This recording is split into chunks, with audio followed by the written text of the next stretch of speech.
নমস্কার। আজ আমি আপনাদের সামনে একটি মন্তব্য তুলে ধরছি।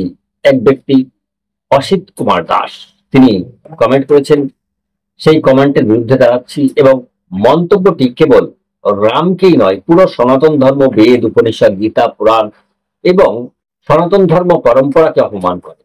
আমি এই মন্তব্যের প্রতিটি বাক্য ধরে ধরে বেদ, উপনিষদীয়, দার্শনিক এবং ঐতিহাসিক জবাব দেব। সেই জন্য যারা সনাতন ধর্মকে ভালোবাসেন তারা অবশ্যই স্কিপ না করে ভিডিওটি সম্পূর্ণ দেখুন।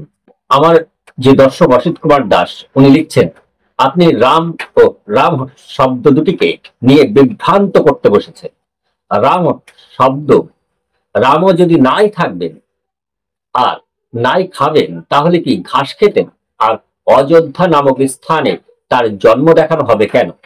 রামও যদি পরম ব্রহ্ম হবেন তবে তার জন্ম, ইতিহাস, ঋষ্যশৃঙ্গ মুনি এসব লেখা হবে কেন? পরম ব্রহ্ম, পরম ঈশ্বর তো অজম, অমর, সচ্চিদানন্দ স্বরূপ ইত্যাদি। আসলে ব্রাহ্মণবাদীরা ব্রাহ্মণবাদের প্রতিষ্ঠা করতে অবতারবাদ সৃষ্টি করেছে।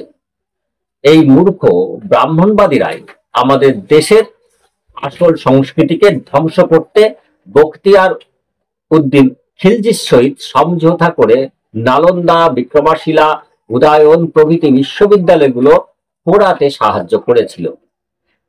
এরাই আবার রামায়ণে উত্তরখণ্ড ঢুকিয়েছে, জয় গ্রন্থকে মহাভারত বানিয়েছে এবং গীতাকে ভীষ্ম পর্বে ঢুকিয়ে গল্প ফেলেছে, পঞ্চম বেদ ইত্যাদি বানিয়ে বিদেশি শক্তিকে সাহায্য করেছে। 1858 সালে লর্ড ম্যাকেলের দ্বারা শেষ পেরেকটা পুঁতেছে এই ব্রাহ্মণবাদীরাই। বেদকে ভাগ করে 4 মুষ্টি বেদের দ্বারা যখন পেট ভরেনি তখন পুরাণাদি, কাব্যগ্রন্থ ইত্যাদি বানিয়েছে। এখন আবার আক্ষরিক অর্থ, অভ্যন্তরীণ অর্থ ইত্যাদি নিয়ে সাফায়া দিতে হচ্ছে। আর কত রঙ্গ দেখাবে দাদা? এবার আমরা একে একে এনার প্রত্যেকটি বাক্য ধরে ধরে 15টি উত্তর করব। আসুন দেখি ইনি যে কথাগুলো বলেছেন সেই কথাগুলো কতটা সত্য। প্রথমে আপনি লিখছেন, রাম ও রাম শব্দ দুটিকে নিয়ে বিভ্রান্ত করতে বসেছেন। না মশাই, আমি বিভ্রান্ত করছি না এবং বিভ্রান্ত আমি হইনি। ভ্রান্ত হয়েছেন আপনি। আপনি রাম শব্দটি শুধুই কোনো ব্যক্তিবাচক রাজার নাম এটি ভেবে নিয়েছেন আর এটি মনে করছেন, কিন্তু রাম শব্দটি শুধুই কোনো ব্যক্তিবাচক রাজার নাম নয়। এ হলো উপনিষদের চেতনা তত্ত্ব। রামায়ণম বেদ সারম, এটি শুধু গল্প নয়, বেদের সার রূপ, প্রতীকী আখ্যায়িকা। রাম শব্দের মূল ধাতু রম, যার অর্থ আনন্দে স্থিত থাকা, সৎচিৎ আনন্দ। ব্রহ্মসূত্র উল্লেখ আছে, আনন্দময় অভ্যাসার, ব্রহ্ম আনন্দ স্বরূপ। তাহলে আপনি যখন বলেন রাম ও রাম নিয়ে বিভ্রান্তি, তখন আসলে আপনি নিজেই শব্দতত্ত্ব ও ধাতুতত্ত্ব না বুঝে মন্তব্য করেছেন। দ্বিতীয় যে বাক্যটি আসছে, রাম যদি নাই থাকবেন তার আর নাই খাবেন তাহলে কি ঘাস খেতেন? আপনি এই বাক্য দ্বারা আপনি ধরেই নিয়েছেন যে রাম একজন ঐতিহাসিক মানুষ, যার শরীর ছিল, তিনি খেতেন, ঘুমাতেন এবং মাংস না খেলে হয়তো ঘাস খেতেন। এই ভ্রান্তি থেকে বেরিয়ে আসুন। আমি বলেছি রাম হলো চেতন, তিনি হলেন সেই ব্রহ্ম চেতনা যিনি জন্মান অযোধ্যা নামক দেহপুরীতে। যেমন লেখা আছে অথর্ববেদে, অষ্টচক্রা নবদ্বারা দেবানাঙ্গপুর অযোধ্যা।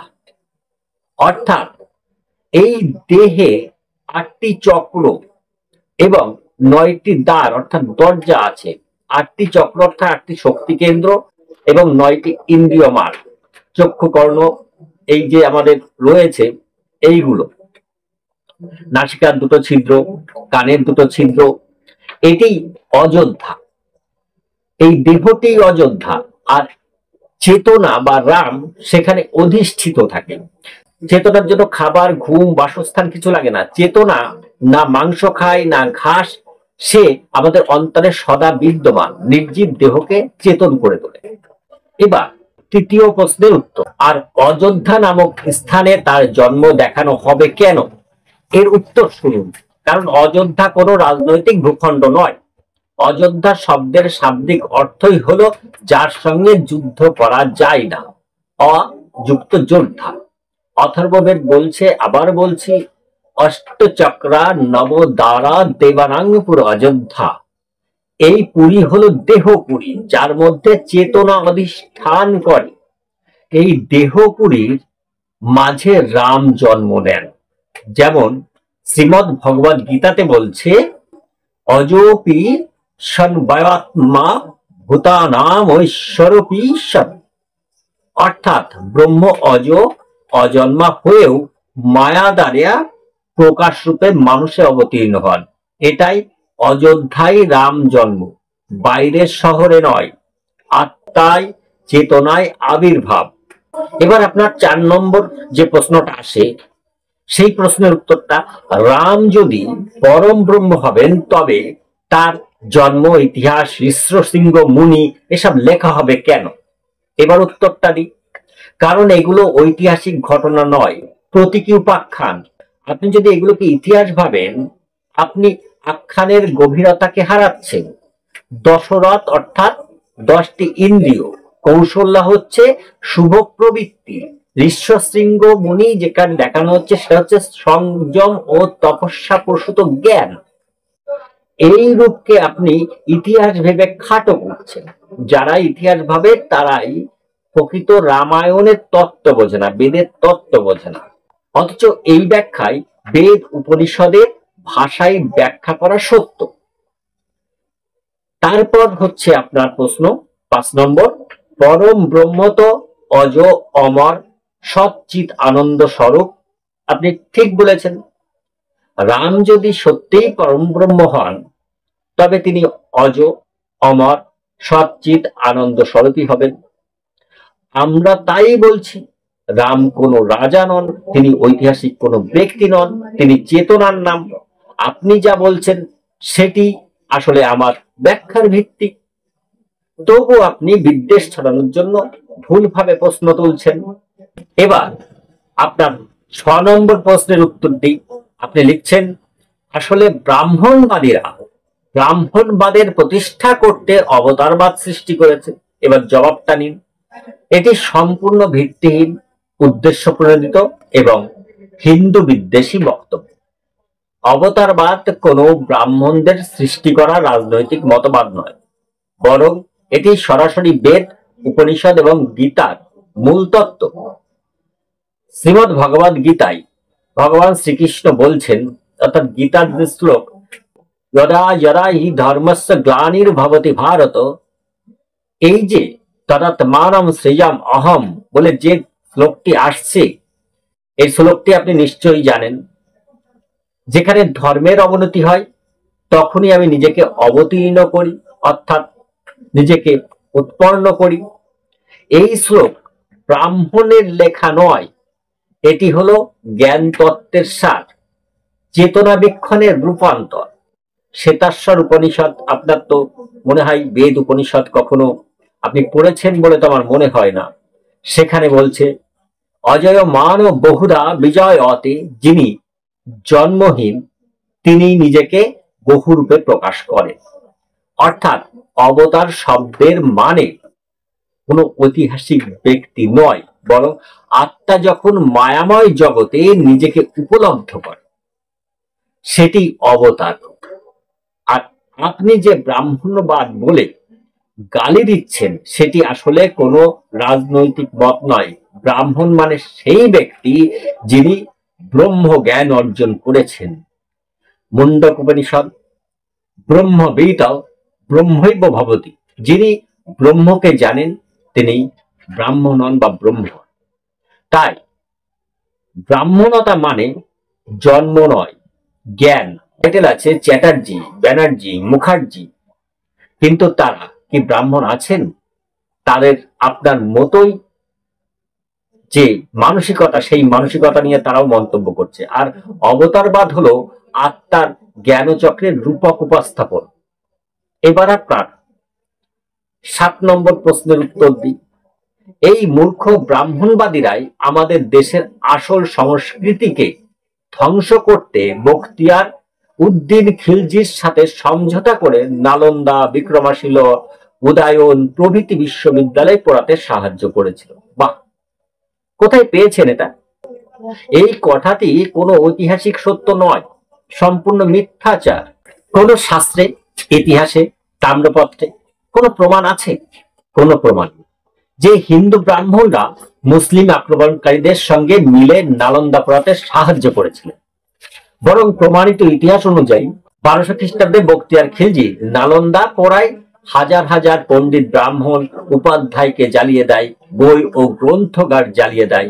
এখানে হিন্দু বৌদ্ধ উভয় জ্ঞানের কেন্দ্র ধ্বংস করা হয়। এবং যে ব্যক্তি বা যারা এই ধরনের কথা বলে, তিনি আসলে ইসলামী জিহাদের ইতিহাস আড়াল করে হিন্দুদের ঘাড়ে দোষ চাপাতে চাইছেন। এটি ঐতিহাসিক বিকৃতি এবং হিন্দু বিদ্বেষের মোড়কে ইসলামী অপরাধ মুছে ফেলার প্রয়াস। এবার আপনার 8 নম্বর প্রশ্নের উত্তর। এরাই আবার রামায়ণে উত্তরখণ্ড ঢুকিয়েছে। এবার জবাবটি নিন। প্রথমত, আপনি কোন প্রমাণে বলছেন যে উত্তরাখণ্ড ব্রাহ্মণরা ঢুকিয়েছে? বাল্মীকি রামায়ণে উত্তরখণ্ড আছে। ভারতীয় আখ্যানবিদ্যার ধারায় পরবর্তী খণ্ড যোগ হওয়া নতুন কিছু নয়।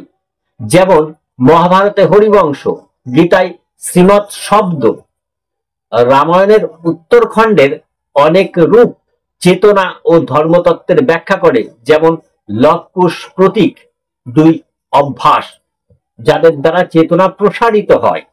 তাছাড়া আপনি যদি মনে করেন রাম শুধু ইতিহাস, ঐতিহাসিক চরিত্র, তাহলে আপনি উত্তরখণ্ডে বর্ণিত সমস্ত আধ্যাত্মিক স্তরের ব্যাখ্যা বোঝেন না। আপনি রামায়ণের কিছুই বোঝেন না।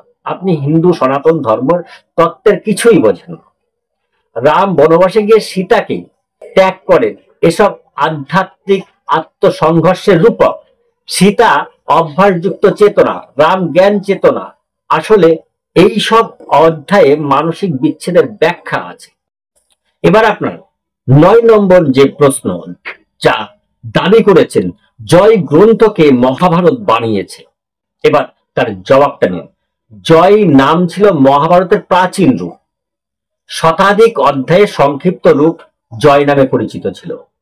জয়, তার থেকে ভারত, আর তার থেকে মহাভারত, এই রূপান্তর ঘটেছে যুগ ধর্ম অনুযায়ী। জ্ঞানের প্রবাহকে যতই বিস্তার দেওয়া হয়েছে, ততই বিভিন্ন স্তরে মানুষের জন্য উপযোগী করে উপস্থাপন করা হয়েছে। আপনার এই বক্তব্য শুধু অজ্ঞতাপ্রসূত নয়, চেতনাবিদ্যার প্রবাহকে অবজ্ঞা করা হচ্ছে। যদি আপনার মতে মহাভারত বানানো ভুল হয়, তবে ব্যাসদেব, সুখদেব, বিদুর, বুদ্ধিমান জনক, গর্গ, উপমন্যু সকলকে মিথ্যুক বলতে হবে। এমন কথা কেবল একজন চেতনা বিরোধী, চিন্তাহীন বুদ্ধিস্ট বা কমিউনিস্ট, মার্কসিস্ট এরাই বলতে পারে, যাদের কোনো চেতনা নেই, কোনো জ্ঞান নেই, অজ্ঞতার ফলে এগুলো আসে। এবার 10 নম্বর যে কথাটা বলেছেন, গীতাকে ভীষ্ম পর্বে ঢুকিয়ে গল্প ফেঁদেছে। এবার জবাবটা নিন। এটা সবচেয়ে চূড়ান্ত মিথ্যাচার। গীতা হলো মহাভারতের আত্মা। শ্রুতি, স্মৃতি, বেদান্ত, উপনিষদ সবকিছু নির্যাস। গীতা না থাকলে মহাভারত থাকবে না। যিনি বলেন গল্প ফেঁদেছে, তিনি আসলে আত্মার সঙ্গে ঈশ্বরের সংলাপকেই অস্বীকার করছেন। উপনিষদ ও গীতা একই ধারা। যেমন ঈশা উপনিষদ, ঈশা ব্যাসম ইদং সর্বম, তেমনি গীতা ময়ি সর্বম ইদং প্রত্যম সূত্রে মণি গণাইব। একই বাণী, চেতনার সুর। এটা কোনো গল্প নয়, এটা সত্য জ্ঞানের বিজ্ঞান। এবার আপনার 11তম দাবি, পঞ্চম বেদ ইত্যাদি বানিয়ে বিদেশি শক্তিকে সাহায্য করেছে। জবাবটা নিন। পঞ্চম বেদ বলতে বলা হয় পুরাণ সমূহকে, মহাভারতকে। পুরাণ, মহাভারত, রামায়ণ এগুলি বেদ বিরোধী গ্রন্থ নয়। বরং বেদের ব্যাখ্যামূলক ভাষ্য ছান্দোগ্য উপনিষদ বলছে ইতিহাস পুরাণ ও পঞ্চম বেদ, অর্থাৎ রামায়ণ মহাভারত পুরাণ এগুলো হলো পঞ্চম বেদ। এর মানে যারা বেদ বুঝতে পারেন তাদের জন্য রূপকের মাধ্যমে চেতনার বিজ্ঞানকে সহজ করে বোঝানো হয়েছে। যে ব্যক্তি বিদেশি শক্তিকে সাহায্য করেছে বলছেন তিনি নিজের অজান্তেই আত্মবিদ্যার শত্রু হয়ে দাঁড়াচ্ছেন। এরপরে আপনি যে দাবিটি করেছেন সেটি একটি বিশাল আরেকটি দাবি। 1858 সালে লর্ড ম্যাকেলের দ্বারা শেষ পেরেকটা পুঁতেছে এই ব্রাহ্মণ্যবাদীরাই। বাহ, এবার উত্তরটা নেই। 1858 সালে ভারত সম্পূর্ণভাবে ব্রিটিশ অধীনে চলে যায়। এটা ব্রাহ্মণদের নয়, ঔপনিবেশিক শক্তির চক্রান্তের ফল। লর্ড ম্যাকেল মিনিট অন ইন্ডিয়ান এডুকেশনে বলেছেন, we must at present do our best to form a class who may be interpreters between us and the millennials whom we govern, a class of persons Indian in blood and color but English in tastes, in opinions, in morals and in intellect. অর্থাৎ তিনি কি বললেন, আমাদের এখন এমন একটি শ্রেণী গঠনের সর্বোচ্চ চেষ্টা করতে হবে যারা আমাদের ও আমরা যাদের শাসন করি সেই কোটি কোটি মানুষের মাঝে দোভাষীর কাজ করতে পারবে। এমন এক শ্রেণী যারা রক্ত ও বর্ণে ভারতীয় কিন্তু রুচিতে, মতামতে, নীতিবোধে ও বুদ্ধিমত্তা ইংরেজ। এটা কারা? আমরা বেদ ধর্ম নিয়ে চর্চা করছি আপনারা। এই ধ্বংসাত্মক কাজের বিরুদ্ধে লড়েছেন অনেক ব্রাহ্মণ বিজ্ঞানী, যেমন ঈশ্বরচন্দ্র বিদ্যাসাগর, দয়ানন্দ সরস্বতী, স্বামী বিবেকানন্দ, বঙ্কিমচন্দ্র চট্টোপাধ্যায়। তাদের কারোর পক্ষে আপনি ব্রাহ্মণ্যবাদী চক্রান্তকারী বলতে পারেন না। এটা অজ্ঞত নয়, উদ্দেশ্যমূলক বিকৃতি। এবার 13 নম্বর আপনি যে দাবিটি করেছেন, বেদকে ভাগ করে 4 মুষ্টি বেদের দ্বারা যখন পেট ভরেনি তখন পুরাণ আদি কাব্যগ্রন্থ ইত্যাদি বানিয়েছে। এবার জবাবটা নিন। এটি ধর্মবিদ্বেষমূলক অশ্লীল ভাষার অপব্যবহার। যে ব্যক্তি বলে পেট ভরেনি সে আসলে জ্ঞানের মহত্বকে পেটের খাবারে নামিয়ে আনছে। মহাভারতের শান্তি পর্বে বলে লোকস্মার্থং বেদঃ বিভক্তঃ, লোকের কল্যাণার্থে বেদ ভাগ করা হয়েছে। সুতরাং বেদ ভাগ হয়েছে যাতে বিভিন্ন স্তরের মানুষ বুঝতে পারে। উপনিষদে বলা হয়েছে বাহ্য উপাসনা থেকে অন্তর্জ্ঞান উদিত হয়, তাই পুরাণ কাব্য এগুলি জ্ঞানকে সহজভাবে ব্যাখ্যা করার মাধ্যম। পেট ভরাতে নয়, চেতনা ভরাতে, জ্ঞান ছড়াতে এইসব সৃষ্টি। এবার আপনার 14 নম্বর দাবি, এখন আবার আক্ষরিক অর্থ, অভ্যন্তরীণ অর্থ ইত্যাদি নিয়ে সাফাই দিতে হচ্ছে। এবার জবাবটা নিন। আপনি সাফাই বলে যেটাকে বিদ্রুপ করছেন সেটাই হলো শাস্ত্রতত্ত্ব। উপনিষদ বলে তদেকং ধ্যানময়ং অন্তর্জ্যোতিরূপম, বাহ্য নয় ভিতরে দেখো। বেদ নিজেই বাহ্য অভ্যন্তরীণ ব্যাখ্যার কথা বলে। যেমন যজুর্বেদে বলা হয়েছে না চাক্ষুষা গৃহ্যতে, ঈশ্বর চোখে ধরা পড়ে না। তাই বাইরের গল্প নয়, ভেতরের উপলব্ধি আসল। আপনি যেটা সাফাই ভাবছেন সেটাই সনাতন দার্শনিক বিশ্লেষণ। এবার আপনার 15 নম্বর দাবি, আপনি লিখছেন আর কত রঙ্গ দেখাবে দাদা। এবার জবাবটা শেষ দিয়ে দিই। আপনি রঙ্গ বলছেন কারণ আপনি আত্মজ্ঞানের স্তর বুঝতে পারেননি, বুঝতে অক্ষম। সনাতন ধর্ম আপনাকে দেহ থেকে চেতনায় নিয়ে যেতে চায়। আপনি যেটা বুঝতে না পেরে বিদ্রুপ করছেন, কিন্তু এটাই চরম সত্য। সর্বং খলিদং ব্রহ্ম, ছান্দোগ্য উপনিষদ, এই সমগ্র জগৎই ব্রহ্ম। যারা এই সত্যকে বিদ্রুপ করে তারাই আসল রঙ্গমঞ্চের কৌতুক চরিত্র। কারণ তারা জ্ঞান না বুঝেই গর্জন করে। সবশেষে সকল দর্শকদের উদ্দেশ্যে বলতে চাই, এই যে অসিত কুমার দাস নামক এই যে মন্তব্যকারী ব্যক্তি, হোক হিন্দু নামধারী, বৌদ্ধ, নাস্তিক, ইসলামপন্থীর বিভ্রান্তিকর এজেন্ট বা মার্কসিস্ট প্রচারক, উনি শুধু রাম নয়, নিজের চেতনা, নিজের আত্মা, নিজের পূর্বপুরুষদের ঋষি পরম্পরাকেই অপমান করছেন। আর কি বলবো, চেতনার স্তর এনাদের এতটাই উপরে। সকলেই ভালো থাকুন, সুস্থ থাকুন এবং সকলকে ভালো রাখুন, নিজের চেতনাকে উন্নত করুন। সবকিছু বাহ্যিক দৃষ্টি দিয়ে দেখলে হয় না, অন্তর্নিহিত সত্যকে জানতে। সকলকে অনেক অনেক ধন্যবাদ এতক্ষণ সঙ্গে থাকার জন্য। নমস্কার।